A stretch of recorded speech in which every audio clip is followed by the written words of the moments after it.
Go Go ahead. ahead. No, you go, Shelcha. You go. It's your turn. I was going to ask, how did how did dance find you? Um, so you'll appreciate this. So growing up, Detroit, people that don't know, we had our version of Soul Train. We had the new dance show and the scene. Yes. And I just posted some videos. I was just like, I just need some hope. So we had our versions of those shows. And so I just used to imitate the dances. And my parents just and they used to make me dance in front of like company all the time Yeah. because I would just pick up on the latest dances. And so my parents, not one parent, both parents, and that's important. They looked at me and they said, "Do you want to dance?" And I had no clue of what they really meant, and I just said yes. And so they enrolled me into my first dance school, Vicky School of Dance in Wayne, Michigan. My first teacher was Lori, Miss Lori. And I say both parents because as my mother was working, my father was there to take me to dance classes, recitals, and all that stuff.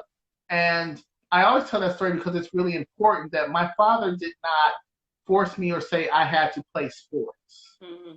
My father was like, "You a dancer, so you're going to dance." My father, a lot of times, was the only black male in the audience of these shows. Mm. My first dance concert was Alvin Ailey, and my father took me. Mm. So going to see Alvin Ailey was me and my father's thing. I think my mother may have went with us once, but it was me and my father's thing. And so I tell that story. It's like if I didn't have my mother's support, fine. But if I didn't have my father's support in the aspect of me being a dancer, then I probably would have chose a different path.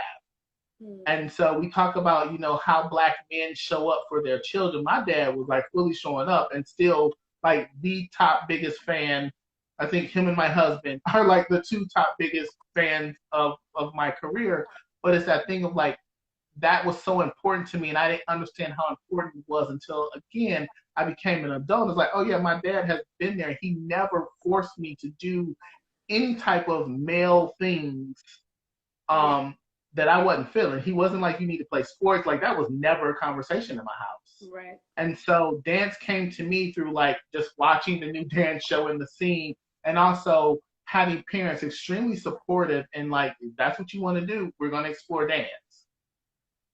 That's amazing. I think that shows too, because there's the myth that all black men immediately force their sons to choose sports, Right. you know, and Right. that's also a myth about how black men show up. Not we're not a Yeah. monolith. Like there's no one type of black father, and it does mean a Right. lot when your dad, supports you in what you do. Oh yeah. That's so Yeah. cool. Without him being there, I wouldn't have been as brave as I was. Hmm. Even being a queer person, my dad never said anything derogatory about gay folks around me, neither of my parents. My parents, like, it was just not a conversation in my house.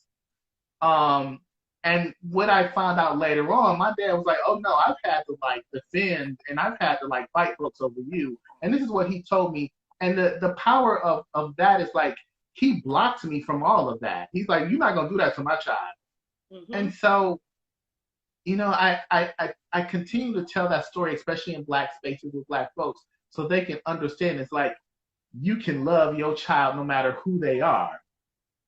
My dad was like, their love, and it's not like we didn't have our issues because, we have our issues with our parents. Exactly. But the things my dad never did, he never said anything around me. My mom, when she was alive, never said anything around me that was derogatory about my sexuality or perceived sexuality. Hmm. Hmm. Just wasn't, it just didn't come out of their mouths. Hmm. It's So, important that, when I became a mother, like you you just love your kid and you just want them to be happy. right. I try to, I'm like, whoever you end up with, like I try not to pimp Yeah. it. You know, I'm like, what do you want? What do you want? He's like, well, I don't know. I think I'll have a wife. I was like, okay, well, your wife, you know, that's your decision. Exactly. It's not me telling you, you know, this is how it's supposed to be, because Right. I've seen instances where I've had friends whose relationships with their parents have been totally like just demolished because they felt like their Right. parents didn't support them in their identity. Right. And it's a generational thing too, I think. Some folks have It's like definitely. generations before, they're like, oh, no way. Right. This, you know, as if that's a whole nother conversation. We could do a whole Exactly. little round. Right. Right. Yeah.